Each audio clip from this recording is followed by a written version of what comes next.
নমস্কার বন্ধুরা, অনিফার্স world YouTube চ্যানেলে আপনাদেরকে স্বাগত। রাজ্য সরকারি কর্মচারীদের জন্য আজ ফিনান্স ডিপার্টমেন্ট থেকে একটি গুরুত্বপূর্ণ নোটিশ দেওয়া হয়েছে, যেখানে বলা হচ্ছে আমাদের পূর্বতন মুখ্যমন্ত্রী ডক্টর বিধানচন্দ্র রায়ের জন্মদিন, যেটা প্রতি বছর 1 জুলাই পড়ে।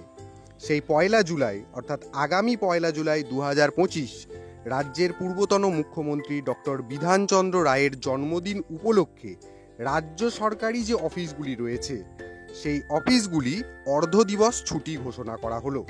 এখানে একটা জিনিস লেখা হয়েছে, দেখুন, the offices under the government of West Bengal, অর্থাৎ রাজ্য সরকারের অন্তর্ভুক্ত যে সমস্ত অফিসগুলি রয়েছে সেগুলি, except the offices of the registrar of assurances Kolkata and the collector of stamp revenue Kolkata, অর্থাৎ এই অফিসগুলিকে বাদ দিয়ে রাজ্য সরকারের যে খোদ যে অফিসগুলি রয়েছে সেগুলি আগামী 1 জুলাই দুপুর 2টো থেকে অর্ধ দিবস ছুটি ঘোষণা করা হবে। এবার এক্ষেত্রে একটা প্রশ্ন উঠে আসে, এই ছুটি কি রাজ্যের বিদ্যালয়গুলির জন্য প্রযোজ্য হবে? তবে অবশ্যই হ্যাঁ, সেটা যখন ডিপার্টমেন্টাল ম্যাচিং অর্ডার প্রকাশ করা হবে তখনই কিন্তু বোঝা যাবে যে রাজ্যের স্কুলগুলির জন্য এই ছুটি প্রযোজ্য কি নয়। তো তার জন্য কিন্তু আমাদেরকে অপেক্ষা করতে হবে। তো এই ভিডিওটি সবার সাথে শেয়ার করুন এবং আপনারা যারা আমার চ্যানেলে নতুন তারা চ্যানেলটিকে সাবস্ক্রাইব করে নিতে ভুলবেন না।